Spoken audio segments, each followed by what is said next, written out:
نو زما عزتمندو کچره تم وای چې د هر آفت نه هر مصیبت نه ما الله ساتي وې الله او د الله کلام نو دا ټوټکه استعمال کا مونږ دا نو چې دا بستا مدد کوي دا نو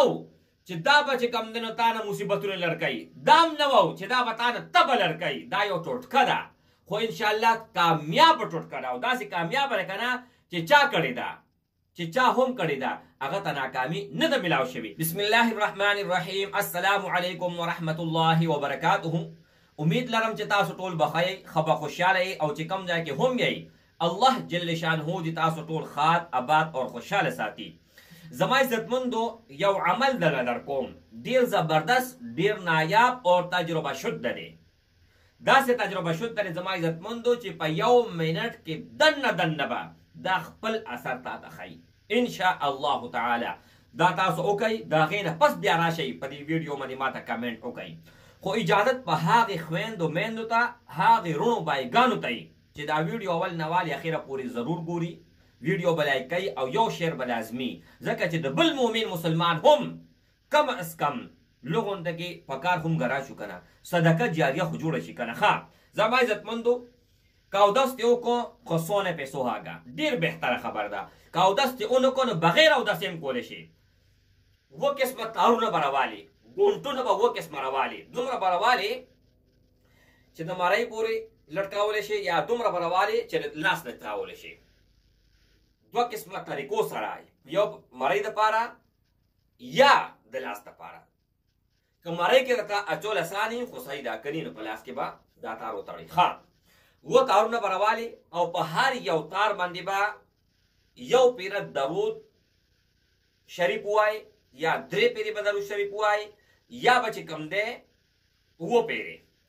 بیا د هغې نه پس په یو پیرې آیت الکرسي وایي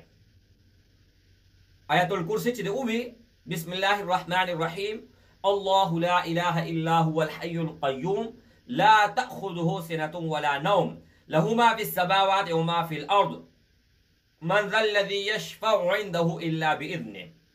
يعلم ما بين أيديهم وما خلفهم ولا يحيطون بشيء من علمه إلا بما شاء وسع كرسيه السماوات والأرض ولا يؤوده حفظهما وهو العلي العظيم فيو تار بشوفكي زما عزتمندو لکه د مثال کې طور پر دا تور تار دی که نه دا تور تار به راوالي او په دې باندې به داسې شوب کې صحیح شو بیا به خبرې ورپکې نه کې دا خو صرف تاسو ته چې کوم دی په یو کولو لپاره تور تار ته دم کو انو بیا به دې ټول له غوټه ورکړي یو غوټه تا ورکړه صحیح شو دې له به غوټه ورکړي بیا به آیت الکرسي ووایي بله غوټه اووه غوټې به ورکړي او اووه پیرې به آیت الکرسي ووایي په شروع کې که تا یو پیره درې پیرې پنځه پیرې اووه پیرې آیات الکرسي وایي دغه درود شریف ته ووایي نو اکه درود شریف په اینډ کې وایي خو درمیان کې به یو پیر آیات الکرسي وایي یو غوټه به ورکوي یو پیر آیات الکرسي وایي زما عزتمندو دا د جنات نه د حفاظت لپاره طبعا خاص کر خصوصا چې کم ماشوم لوی نارینه زنانه چې هر څوک او د هغې نه په قسم سره ته به نوځي ټسټونه مو کړل دوايانې مو کړې هر څه وکړل دا ول یو پیره وکړه په مرۍ کې دا تار وله واچو بیا تماشه کوه چې ته به یو بالله سل میله لرې تښتي او که نه تښتي د الله په فضل او کرم سره او د دې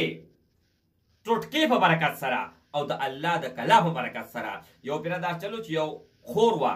د هغې سره جناتو مسله وه دا مې دم کړی په مرۍ کې مو اچولی دی هغه رشوه دا رشوه جناتو ته سلام کوي خو راځي نه نو زما عزتمندو کچره تم وای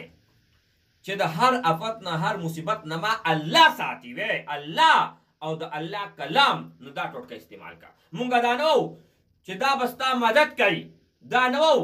چې دا به چې کم دنو تا نه مصیبتونه لړکوي دام نه وو چې دا به تا نه تبه لړکوي دا یو ټوټکه ده خو انشاءالله کامیابه ټوټکه ده او داسې کامیابه ده که نه چې چا کړې ده چې چا هم کړې ده هغه ته ناکامي نه ده ملاو شوي السلام علیکم ورحمت الله وبرکاته